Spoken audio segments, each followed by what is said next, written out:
Today on Supernormalized, you'll meet Satyan, the founder of Warrior Sage. He's guided leaders and entrepreneurs through meaningful inner shifts that ripple into their companies, families, and communities. His work blends martial arts discipline, deep spiritual wisdom, and practical transformation to help people live what he calls peak experience. Wholehearted leadership, love without walls, and wealth aligned with truth. This is a super deep conversation, and we touch on the works of Carlos Castaneda, Zen, and mentorship in different ways that people probably don't really understand normally. And he does so with such deep heart and authenticity. I'm sure you'll enjoy. Welcome to Supernormalized, Satyan Raja.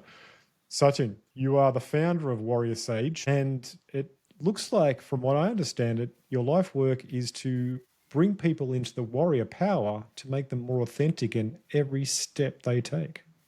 Absolutely, CJ. First of all, thank you for having me, and everyone listening. My joy and honor to be with you today. Yeah, for me, the warrior and the sage are aspects within all of us, worthwhile cultivating, opening, and expanding so that we live more of a life of true power, enlightened power, and real freedom. No, that really jibes with me because when I was young, I was seeking out a path, and the books that appeared for me were Carlos Castaneda's books. Yes. And it talks about pursuing the path of power, which is a warrior's path. And for me, that opened up so much so quickly. And to this day, I understand that and as a part of my own being and my core sort of drive as well. Now, for you, what was the precise moment that you and your wife knew that Warrior Sage had to exist, not as a concept, but as your life's path? Well, I also was deeply influenced by Castaneda's work.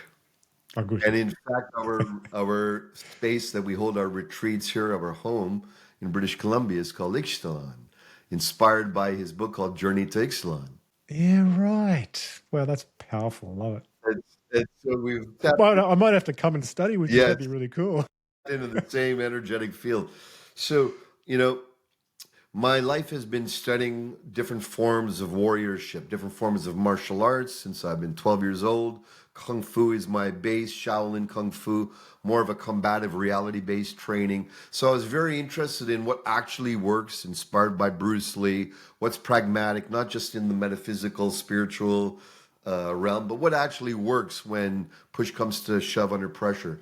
And I took that ethos into everything, into relationship, into my whole life, that philosophy of, let's absorb what's useful, let's discard what's no longer useful, and come up with our own creations, which is a Bruce Lee's essence of his philosophy. And that also then led me to many paths of shamanism, understanding the path of the inner awakening from self-realization traditions of the East, as well as deep work in relationship. I've been married with my wife for 38 years, Suzanne. And so, and that's its whole spirit. That's the toughest spiritual journey and path. And that's the one with the most juice. She's the number one master because relationship, I think, is the crucible of where, do we actually live what we're learning? Yes. And so I dove into all these different paths over, now 40 years. And, in 1999, we started Warrior Sage trainings with a bit of a jest from one of my mentors saying, hey, you've ran martial arts schools, you've got these other businesses, but he challenged me. He thought I was playing too much of a small game, and I was the king of my own small little pond, right? Big fish in a small pond.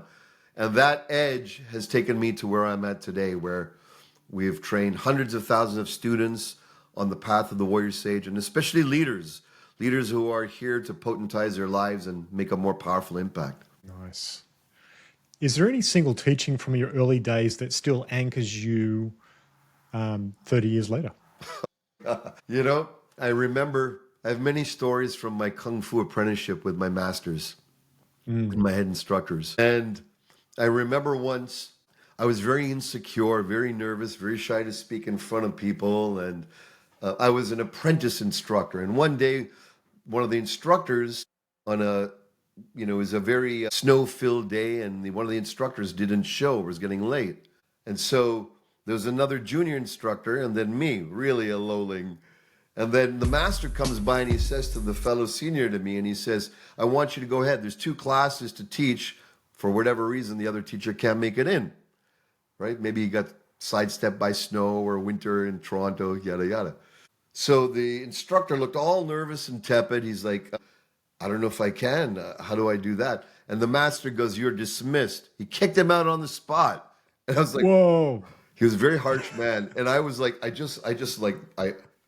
then he looks at me and he goes, Mr. Raja. I'm not even a mister, I'm just a teenager, right? Mr. Raja, can you teach both classes at the same time? And immediately I went, yes, sir, no problem. Yeah, I had that's no idea what I was doing, but I didn't want to get kicked out. And although I stumbled, I learned how to teach 2 classes at the same time. I would give myself a 2 or 3 out of 10, but I did it. And You at the tried. end of the day, he said to me, he goes, when given the opportunity to lead, lead. Doesn't matter what you think, what you feel, how strong you feel you are, if you got the chops, the education, the knowledge, the know-how, the funding, whatever excuses you have for not leading, you got to toss them aside. When given the opportunity to lead, you lead. And that jolt has kept me going and has inspired me to just keep taking new edges. Yeah, it sounds like a very Zen sort of school there. I mean, the Zen masters were renowned for being almost brutal and making sure people were really alert and connected to their senses. So, yeah, all power to your master that actually recognized that within you too. You know, he saw me, and then because I took that leap, he gave me more responsibilities. And that was what I needed at that stage in life to evolve me. I needed that extra push to go. Because I didn't believe in myself. I had someone who was willing to challenge me and say, hold on a sec, I believe you can do it. Although he didn't say it directly, he meant it. Mm. And I think that's something that we as leaders can offer everyone, a loving challenge, not brutal, harsh challenge, but loving challenge that lifts us.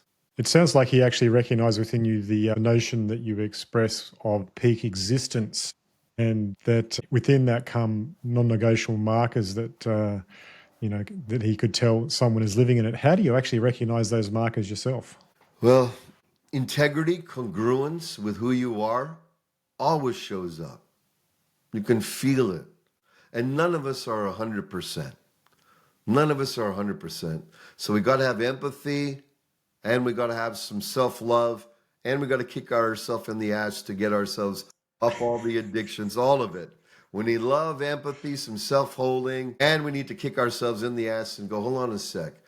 Who am I according to my own inner integrity? Forget anyone else's.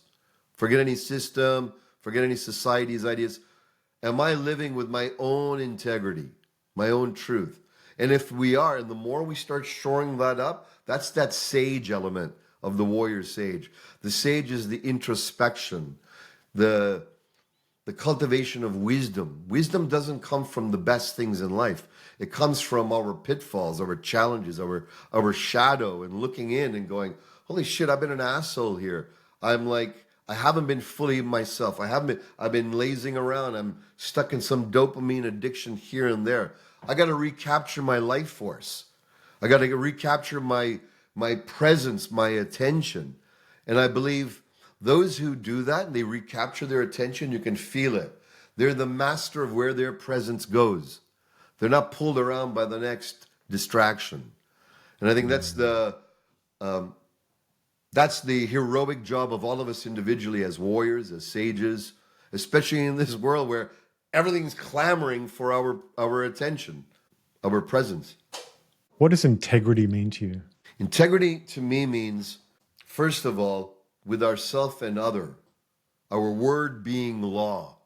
If I've given myself my word, my word should be coleslaw, all chopped up and all over the place. When I make my word law, and when I got this teaching from my teacher years ago, I was about 19.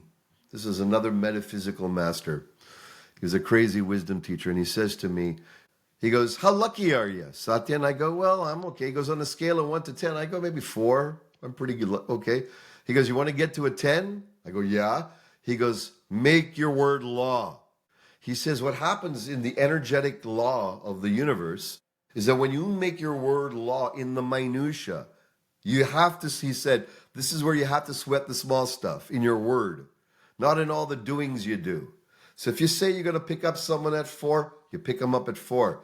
If you say you're going to return their call at 2 o'clock, you return it at 2. Not at 1:58, not at 2:03, at 2. And he goes, the more you get into that law with your word, then the universe follows. And then after 2, 3, 6 months, where you're really attuning to making your word law, then whatever you say starts to happen. People feel the nobility and the resonance of truth in your voice.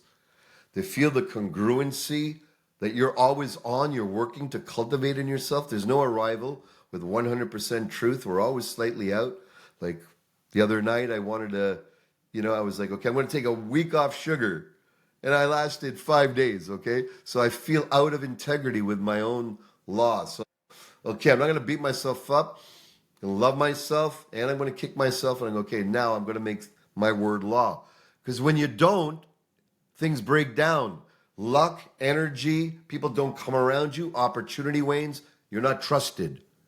When you make your word more and more law, after a while, people trust you. They feel you.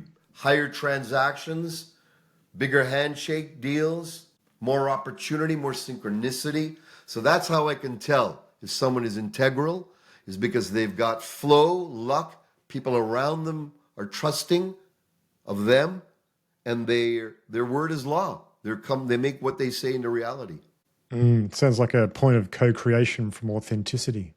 Absolutely.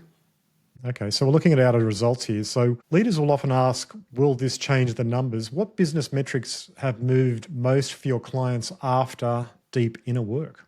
It is almost so immediate, it's funny. It almost seems like interesting. Because once alignment starts to happen, and it's fast. When I work with someone, from this warrior tradition, I don't like to take weeks, months. I don't act as a therapist. I act more as a attunement. And then, hey, this is the direction. We clear out all the garbage in the mind, all the restrictions in the subconscious, all the emotional waverings inside of ourselves. We totally attune that rapidly. Then we do, and we make those decisions. Then what happens is there's usually a powerful decision that ends up in a much higher stakes win. Always is the case. There's always some money left on the table that needed it. There was some resistance to consummating that. Now that is gone. Many times one's presence increases. So when they're doing pitches, when they're doing presentations, when they're fundraising, they're felt, even in a small little square on Zoom or on the computer, they're felt over a crowd of other noise. Because presence speaks. Depth and gravitas has a vibration. And integrity, authenticity, making your word law, and potentizing your capacities has value. It's the most valuable thing in the world. As we go more AI, we need to be a more powerful being to continue in our value, not from just our doing, but from our beingness. I think with this influence of AI, it'll actually cause more people to search for more authenticity and reality in things. And so a lot of the fears that people have around it, they won't really matter because people are like, well, I'd rather have the natural, real thing. And we can see, people know when something's off. You can just tell. And AI doesn't have the soul that humans have and never will. No. Yeah. They can never have that little giggle that we just had. They can simulate it. Yes. But it'll never be from this genuine, true soul-to-soul contact. Yeah. Well, if it has a giggle, it'll be a sinister, weird one that we will go, what? So what pattern do you see in founders who scale fast but feel empty? I mean, do they need to recalibrate their trajectory? One of the philosophies of the warrior sage is equilibrium, equanimity. All the great sages have spoken about it. We poo-poo it in the West. We think of it as some metaphysical, meditative, above everything state. No, equanimity is being in balance, in harmonious relationship with what is. Things are going to fluctuate. As a leader, running companies, organizations, my own, I lead, You know, I've led many companies through my life and continue to do so. I advise in many. And what happens is we're not going to go like this. Life is never going to be like that. But life doesn't have to be high and crashing and like, it doesn't have to be like this. It can be like this. And that's depending on our inner temperament, our inner alignment of being. And so for me, equilibrium is essential. So with all the founders that I work with, I focus on what I call the 5 freedoms, inspired by one of my mentors, Kevin Nations. And those are enlightened power, enlightened love or heart, enlightened freedom, enlightened flow, and wisdom. Power, heart, freedom, flow, and wisdom. The power to source yourself and to get grounded in your true nature, in who you are, and the power to have a vision and a mission that pulls you, that propels you in your organization. That's essential. You got to have a clean heart, an open heart, as Castaneda said. A path without heart is self-destructive, destroys the world. When we bring our heart, our joy, when we cultivate affinity in our household, our teams, with ourselves, with life, then we have the meaning of life now. We're not waiting until we have some windfall down the road. This is essential for business leaders. Don't wait. I've lost uncles. I've lost loved ones. I've lost how many people I know, business leaders, have lost happiness, fulfillment, beautiful relationships, and family love for the sake of a prize down the road and working neurotically. Even the idea of crushing, think about the words, crushing it has become a virtue. The term crushing it alone is not virtuous, especially if it deals with us. We have to take a Yes. look at the visual, what's happening there, and recognize this. It's more of a programming of excess doing. When we undo this neurotic doingness, the paradox is the Tao comes to us. We start flowing with life. Doors open with more prosperity, more ease, more joy.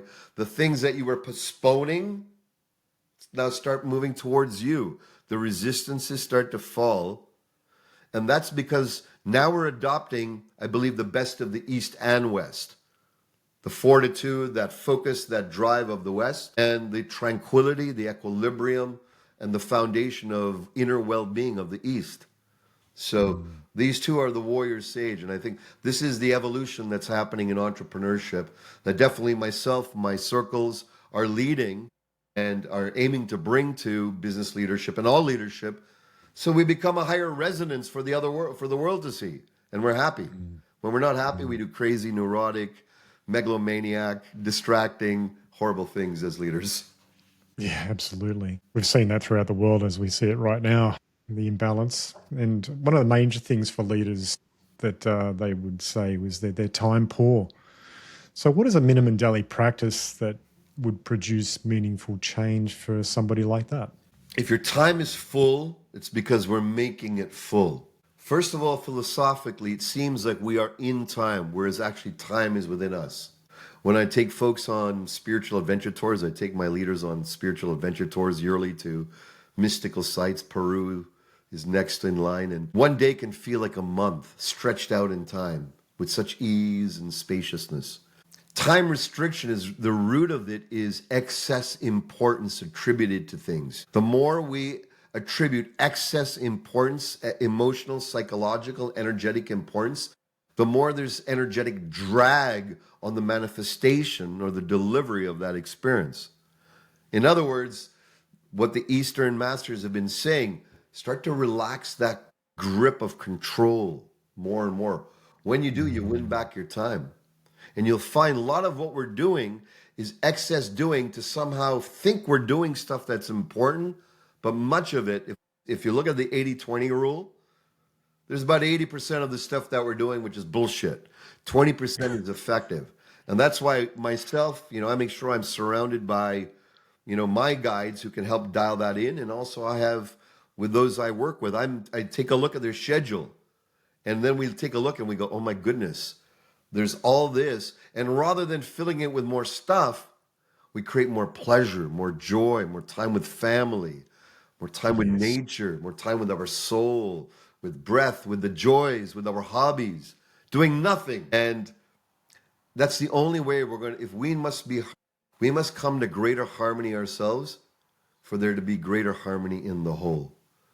We can't work the greater harmony in the whole and be duplicit with our own life. Yeah, yeah. Well, I say that to my wife sometimes because she gets caught up in time like that, and I say, look, I want you to stop and figure out how to get bored. She gets it, so that's a good thing. In my book, The Transcendent CEO, there's a part dedicated to extreme laziness, my philosophy of extreme laziness. Okay. Love it. Now, Yeah. I'm a driven man. I run companies. I've done lots of stuff. I'm a martial. I'm driven. But the heart of if you look at the yin and yang philosophy of China, Japan, Korea, and others, the yin and yang, for those of you who don't know the symbol, it's a circle and it's like a fish and an S in the middle. And the dark is the yin and the light is the yang. But the heart of yin is yang. It's a circle. It's the opposite. And the heart of yang is yin, the heart of it. So I realized that if I'm going to be focused and intentional and deliberate, I need to have the heart of that be pure nothingness, stillness. And the more stillness I cultivate through meditation, through being in nature, through dedicating more time to loving life, loving my wife, loving my children, loving my health, loving my fellow community, loving nature, the more I offer that, paradoxically, the more focused I can be. It's like the Bruce Lee 1-inch punch. You're relaxed, and at the end, boom, that's when you put in the last boom and send a man flying. In the same way, we can master that energy where we are totally, I like to call it like being like Archimedes. We're so masterful with our energy, we're able to create big waves, big movement, lift the world with the path of least resistance. And that's a training. It requires undoing a lot of psycho-emotional imprints we have around struggle, worth, value. Who should value me? Am I being loved enough? Will people see me as someone valuable if I work to the bones? All these deep imprints that are coming not just from us, but ancestrally. So that's got to be sorted and healed and integrated. Do you have a method for aligning personal values with board level decisions when the stakes are high? Be integral. Yeah. This circles all the way back there. Method, just don't fudge with your principles and you'll be a billionaire in your spirit. And then your worth will be more and more, and higher level business leaders will want to do business with you because you're unshakable with even bigger numbers and bigger possible stakes. You're not willing to sacrifice yourself for the dollar.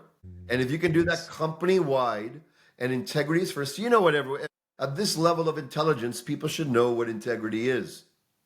The fudging of it is why we've got the problems that we have, and the lack of trust in companies, corporate structure, billionaires, entrepreneurs. There's a lot of distrust in business. Just like there's the common theme of mistrust and dislike of lawyers, it's also with business. Okay, people, as a common thing with a common person. Why? Because of the compromise of integrity for the quick gain. The enlightened warrior sage, the warrior sage business leader, the transcendent leader, they're not thinking of the immediate gain alone. For them, reputation, their significance, the long-term value, the adding to the life force, the energy of others through their offerings is a dedication, it's a devotion. And that's something to cultivate. And if we're not there yet, then you're going to be left behind. As our jobs, as other things can be replaced, fast dollars can be replaced through AI, robotics, innovation, all the things that are going to happening. Those of us who have more realness, more of us who have been integral during these times will be standing out even more so. Everything will become more and more fake, and so what is real will become more real. And might I dare to say, the most valuable thing is our realness and the truth we walk as we go deeper into the world of artificial intelligence. Soul and human intelligence is the most precious commodity. Absolutely agree. Absolutely agree. When you're working with clients, how do you weave martial discipline with spiritual compassion during a live intervention? CJ, you've got some really great questions you've been asking me, deeper ones. I really appreciate that. So thank you. Yeah. Thank you. Well, with my personal clients who are founders, CEOs, investors, business leaders, when they come to my retreats or to my personal space, we actually do executive self-defense training. I actually do physical self-defense training that they would personally face, like as if they're walking into their car with their briefcase or walking into a elevator, or they're going to an ATM, or they're going to a high stakes meeting. And so we do some real life, very powerful training drills, men and women, until one becomes absolutely grounded, centered under duress. And that ability to stay centered, grounded, and come out safe under high duress intensity in my dojo, if you can go through that and you're well trained, when you come out of that, even if it's a pure beginner, when they come out of that experience, there's this part in them that goes, my body is safe. And all of a sudden their presence drops in deeper. There's a feeling of self-empowerment that's way beyond mental reframing, coaching, mindset development, plant medicine, because now your mammalian body has been kicked up, developed, and your mammal goes, I am safe, I am powerful. And that shifts your whole physiology. Something happens. It's not like there's an arrogance that happens. There's like a settling that happens. With women, it's really, you could feel it immediately. With the men, their spines go stronger, their hearts open, they become more fearless, more just grounded in their body. And women just feel like more safe to be themselves, and their hearts start to bloom. So it's interesting. And then we take those same principles, that energy we anchor, then we anchor it into their work life. We anchor it into their home life. So they're able to be under duress, but calm, in presence, in equanimity, in love. And that's a cultivation. There's no arrival of that. You're always going to grow in that capacity. And so the dojo is real in my training, because I like to make sure that we're learning at a body level, at a mind level, emotional and spiritual, because then the learning and the imprint and the cultivation is complete. Do you have any questions that you ask clients who feel stuck but can't name it? Yes, because I work very somatically, meaning I'm tuning into the body. I don't take a cerebral approach or a reframing approach or some type of just communication approach. I like for my clients to dive deep into where they feel the discomfort and how deeply they feel it. We tend to operate over it as leaders. We tend to operate over the stuff that's inside of ourselves. But that's the stuff that's talking to us. It's a message from the inner voice that's not verbal voice of our mind. It's our heart's voice, our soul's voice, our body intuition, our gut feeling. I'm putting that all in one category. And that has such great value, because that's actually about 70% of our wisdom is down there. 30% of our navigation is more up here, but we rely more on this, or we think we are. But much of our decision and attunement and wisdom comes from here. If we attune and give it the space, the reverence, and the awareness that it needs. So then I take them through a process where we ask that very discomfort, that contraction, that something that's off or something feels stuck. We give it qualities. What shape? Where do you feel this? And then we ask that, what's its goal for us? What does it want us to achieve, to realize, to attain? And this continues to open in our being. And then the beautiful thing is when we get to the top of that, if you will, expansion, the very thing that was bothering us, the wisdom comes from within us, and we have our own realignment within our own being. So rather than a cognitive approach, I like to take this deep body level approach to unravel the wisdom. That's actually then the person, the client has their own answer. They know exactly what to do next. They know exactly how to implement it. And then I'll ask questions regarding implementation and grounding into reality. Like, okay, how are we going to live this truth in our life? And then I hold them accountable to it. And that's how we make really rapid progress. When you have groups and they meet as peers, how do you turn comparison into communion? Comparison. This is one of the enemies of the warrior sage. And it's the biggest enemy you have inside yourself, and we have in ourselves. So one of the fun things I do is I actually have, when we do group sessions, we do fun out loud.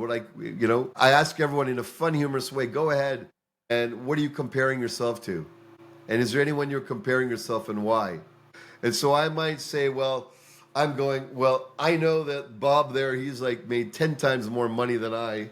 And I'm comparing, I should be I should have been there in my age, and he's so younger than me. And then everyone says their own version and it becomes really hilarious. We lay out the dirty eggs on the ground because no one is free of this, everyone. And then what happens, and it might not be someone in the room, it could be an icon, a figurehead. But then what happens is, the person who's been pointed out, we say, what's the gift you have to give? Well, what I want to share with you is the reason I've made this money at a young age is, and how you can too. So we turn the comparison into something that's separating you into a gift and a mentoring and a co-coaching for each other. So the very thing that we suppress is the very gift that we have to give. Fostering connection. Yeah, another softer Zen method. Don't have to get the stick out with that, so that's good. So what role do dyadic practices play, and when are they superior to solo meditation or journaling? I don't know if I think all of those are daily practices. All of it, and from my experience, all of them is valuable. You got to find your Tao, your pleasure. What really works for me is I like to start off the morning with meditation. I wake up, I brush my teeth, I wash my face, and I do a meditation. And for me, the meditation is a letting go, a grace meditation, a surrender meditation to the higher power. So all I do is I listen to some beautiful sacred song, or I read some scripture. I find something that's moving to my soul, and then I just surrender. I say, you know what? I got the rest of the day for my will. I'm going to give you this hour to tune into what your will is. What's thy will be done? And so I tune in. I just let go. Sometimes I feel like my mind's so busy, but I keep letting go and surrendering. So I don't try to steal my mind. I'm just in a state of surrender. I just let whatever come up, thoughts, emotions, body sensations, noise, I just surrender it. And then that deep surrender after that, however minutes I want to do that meditation, then all these other practices really are powerful. But you've set the stage not in doing, but in letting go. And from that letting go, all now your doings will flower from this place of deep stillness. Not neurotic, gotta get it. It's coming from stillness. And then guess what? Then the fruits of that stillness through your action magnify stillness and peace. It's a good feedback loop. Yes. How do you measure intangible gains like presence, clarity, and trust so teams can track their own progress? We actually do subjective ratings with each other. So in our team trainings, we might sit across from each other like this. Okay, so are you up for a hot seat with me for about a minute? Yeah. Okay. Go for it. So on a scale of, we barely know each other well. We've had a nice immediate connection. So on a scale of 1 to 10, in terms of trustability, I would give you an 8 out of 10. And why I give you an 8 out of 10 is because you've been very present. You seem intelligent. I just get a sense of deep embodied wisdom from a life well lived. And I get that there's goodness in your heart and that you wouldn't jerk me around. I just sense that. To get to a 10, I would just need more time to spend with you and to know you deeper. That's about it. Okay, so now your turn. You're going to give me a number 1 to 10, and I don't care if you give me a 2 in front of the whole world. It doesn't matter. All right? I would sit you between 8 and 9 as well too, because Satyan, I really appreciate the way that you're sharing. The wisdom is embodied, obviously, and your understanding comes from a place of truth and authenticity. And to me, that's most important. I hear your truth, and I know you've lived it. And say to get to a 10. Get to a 10. I'd have to come study with you, I think. All right, there we go. So, yeah. Thank you, my friends. They seem confronting, but imagine getting the same reflection from 2, 3, 4, 5 of your peers, teammates. We do this with many dimensions. And guess what? The growth journey is accelerated rapidly because we get real. It's not looking at a Yeah. wall and listening to notes and falling asleep to the next speaker, and then more things to remember. Do I need to remember green, YPNG? What else do I got to remember? Rather than remembering, we get people to be in real relating with real exercises. So then the experience like this is embodied and it's immediate and you learn. So we had that mutual recognition. Imagine some person getting 6, 7, 6 from 3 people, and they all had something congruent to share in their own way. That person's going to go, wow, there's some good learning here for me. And Yeah. it's given not in a reprimanding way. It's given with, here's a number and here's what you're doing well. And hey, this is what's going to take to get to a 10 in my books. Yeah, that's cool. Yeah. Yeah, it makes it more practical and engaging. Yes. And fun. And at the end of the day, Yeah. there's more camaraderie, which is the Yeah. magic. It's the magic sauce that used to be in the old days, all for one for all, the Musketeers, right? In the companies I've worked in, some have spacklings, some have it with one team, but not in another team. Some are in disaster with their team dynamics. Everyone just doesn't like each other and are so siloed and are just flat. And you can see it in the outcomes. But once you fire up that magic, that human dynamic, in a family, in your own self, in an organization, you become unstoppable, right? How do you coach high achievers to bring tenderness into hard conversations without losing their decisiveness? That's really good. The Lotus sword is the symbol of the warrior sage in my company. The sword represents truth. The lotus represents love and consciousness. And so, as leaders, sometimes we have to make very powerful, very quick, very decisive decisions. Sometimes you have to communicate in a very direct way. One of my old spiritual teachers, Anjali, she said to me, the truth said without love is a lie. So I could hammer someone, but if it's with all this negative charge, then we're adding all this stuff and it distorts the message. So the most important thing that we share is make genuine contact with the other. Get on their side. Even if it's someone you have to dismiss and they weren't working out for you, or it's time for them to move on for whatever reason. It's not a fit in those challenging situations. Connect with them. Get on their side. Still feel what's their life about. What do they value? What do they wish to get out of life? And aim with compassion to speak in a way directly, cleanly, without fluffing around. Be direct. Get what you need to say across and communicate that. And trust that truth said with care, will land. Truth said without care will always be rejected. You'll always get fingers. And even if you say truth with care, some people might come back with a rejection, with a retort, with a wall. But at least you in your own standard know that you gave it with care and cleanness. Again, that's a cultivation, an art, and something to drill. But the essence I wanted to share. Powerful. So, what signals would tell you that a leader or growing warrior's home life needs attention before their business can grow? I've lived through this. Okay. That's why I'm mentoring business leaders, because I almost lost my wife and kids with a spectacular career teaching around the world with thousands of people and starving my own wife and my children's attention. And I got to be present on that forever, because I am a driven man. So I got to be present to that. But I'll tell you something.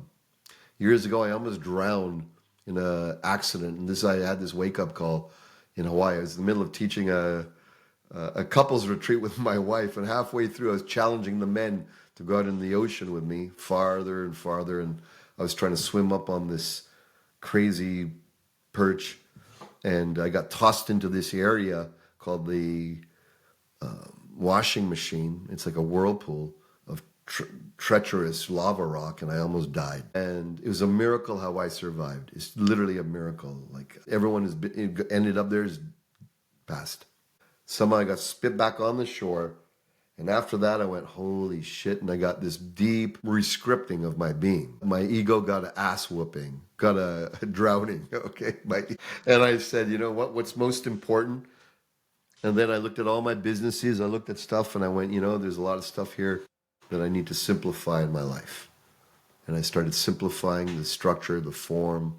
I tried new things to simplify my life. And now I've created a life of really simplicity where I'm a servant to positive impact businesses and investors and founders. And I'm a guide to things that are going to better the world in a good way in many dimensions, which is my heart's calling.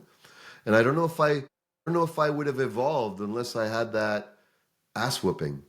And so I think what I want to share about that is it's okay to, as my Kung Fu master said to me a long time ago, it's better to be humble all the time than to be humiliated all at once. So many good truths in this one, I can tell you.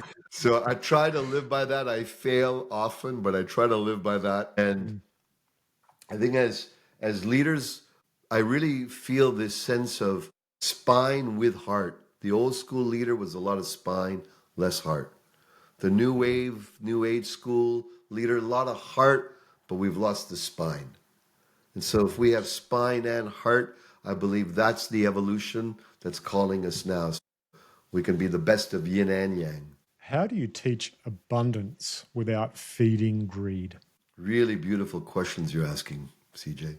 Greed is our ego's desire to stay safe. And it shows up as the scarcity of less or the scarcity of greed. So behind greed is scarcity. There's a scarcity within. And it doesn't matter if the person has a lot of money, many, many millions of dollars, billions of dollars. If they're driven by what looks outwardly as greed, greed is disguised scarcity.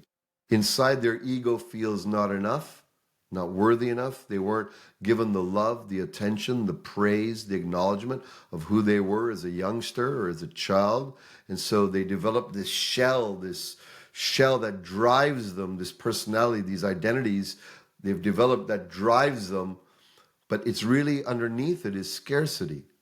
And it's also the other end. And so when I work with leaders and I go, okay, let's go deep into this. Where do you feel scarce? What are you fearful of losing?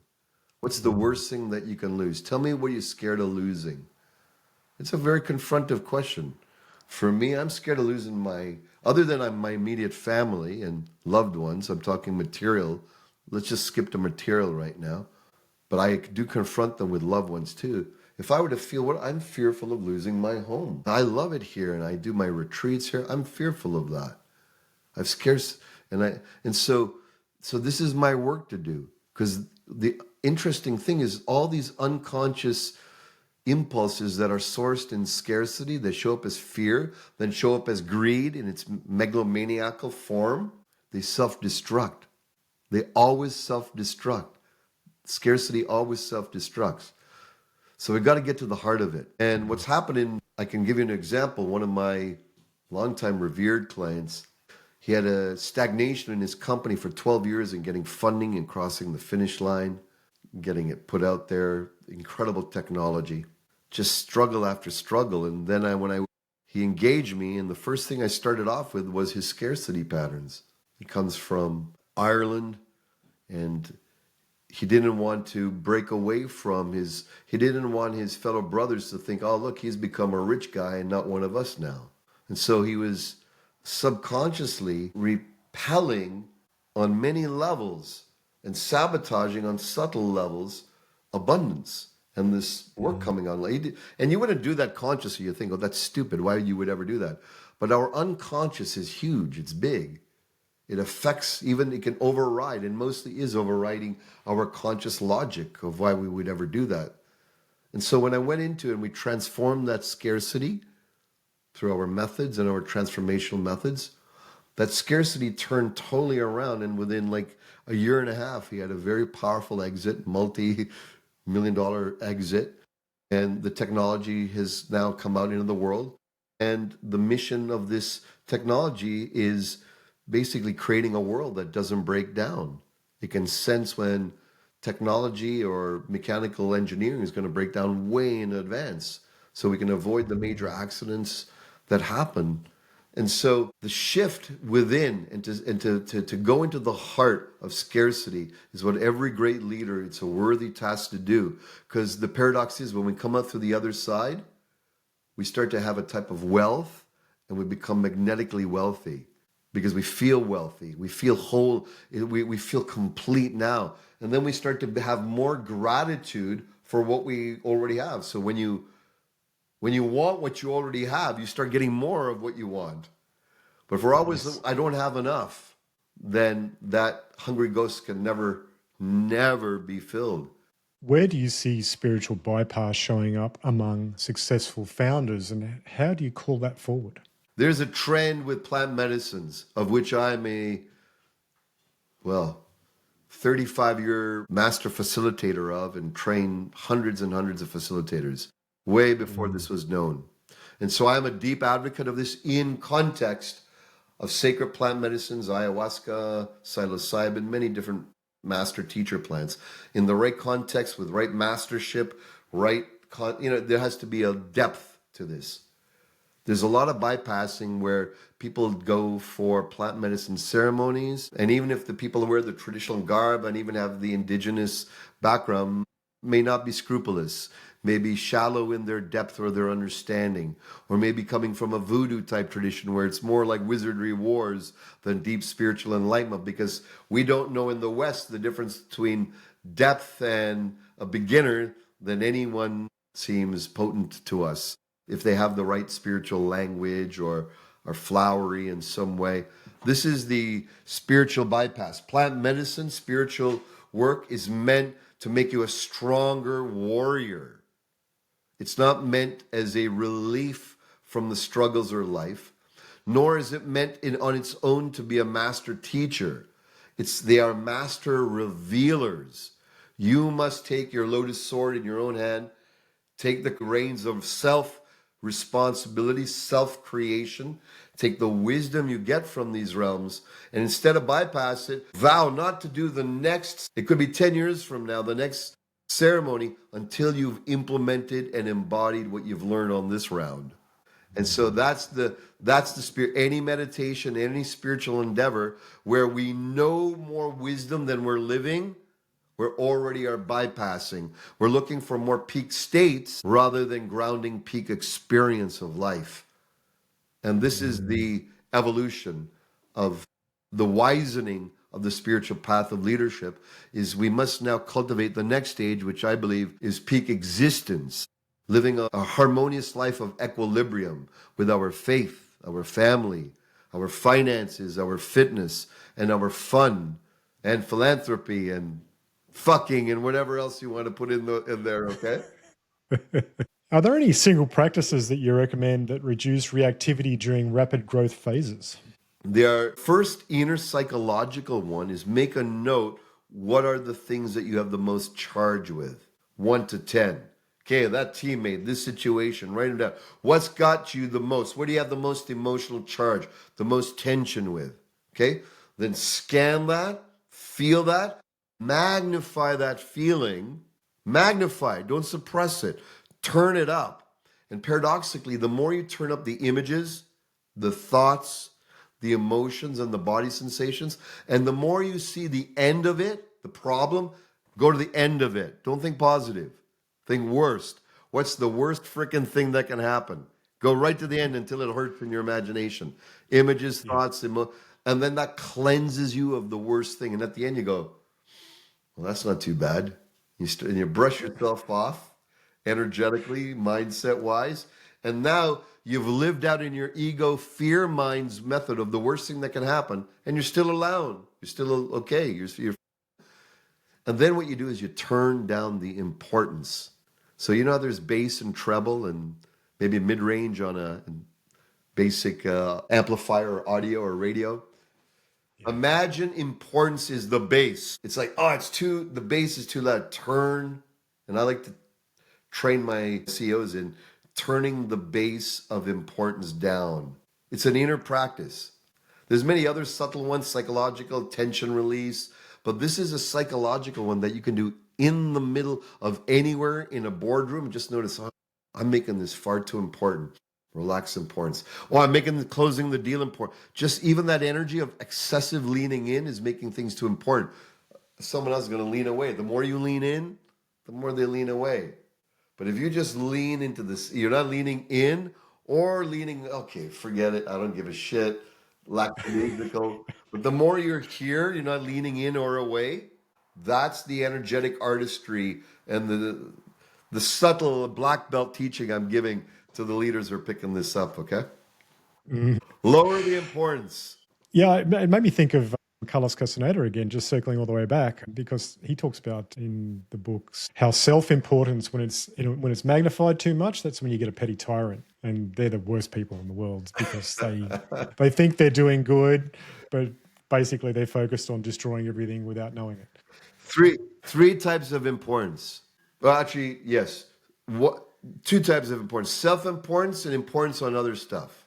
Importance on other stuff, that's a lifelong cultivation to turn the dial on it down. And when you do, you become more tranquil, become Buddha-like, more Taoist. You become more harmonious. And things come to you magically. Sounds paradoxical, but they do. It's physics, metaphysics. Then self-importance has two flavors. The nasty one we know of, megalomania. Think so much of yourself, okay? Self-importance. That's hiding deep insecurity. Anyone who's showing up like that is hiding deep insecurity, whether they know it or not. They've developed a false identity of this self-aggrandizing version. The insidious version is self-diminishment. That's the other side of self-importance. Yeah. Self-importance also shows up as I'm not good at, I'm not worthy. I'm just a peon. I'm just a little. That's the inner asshole, I call it. Yes. You got it. You got it. So either one, the self-aggrandizing or the self-diminishing, when we see and catch ourselves in any of those and learn to come to our center and not be a slave of either one of those mindsets or those identities, and we break out of that, power, that's enlightened power. So we've come to the end of the podcast. I think that's a great place to end right there. That's perfect. Enlightened power is what everyone is actually searching for without even knowing it, as far as I'm concerned. And look, how can people find you and your work and engage with you? My website's warriorsage.com. I'm on Instagram. I'm on all the social media, LinkedIn, Satyan Raja. And what I always love to do is those of you who have been moved, inspired, if you're a business leader and you would like some advisory, some consulting, you want to reflect something by me, just hit me up. My email is satyan@warriorsage, or reach me on any of my channels, and I'd happy to be a ear and give you some kind reflection from my purview. Excellent. Thank you, Satyan, for all that you've shared. I'm sure there's some people out there that will get great benefit from this. And for the people that need that little bit of tuning, they're just waking up to, they're probably going, wow, wow, wow. Okay, so thank you. A true joy, CJ, a true joy. And I look forward to hosting you and welcome you to Ixtalan. We'll have our journey. Oh, I'd love to do that. All right. All right. I'll just say goodbye to listeners. An awesome talk with Satyan just now. I really love all that he shared there, and it actually prompts me to get back into the books of Carlos Castaneda and to maybe even seek out a martial arts teacher myself. I think that I may actually have to get over to do his course because it sounds to me like it's be right on point. If you've enjoyed today's show, please like and subscribe. If you're on YouTube, that'd be very appreciated. And if you're on a podcast app, the best thing you can do for me is give me 5 stars and say something nice, and that'd be very appreciated. If you think a friend should hear this episode, please share that to them now. And thank you so much for listening. Until next episode, it's bye for now.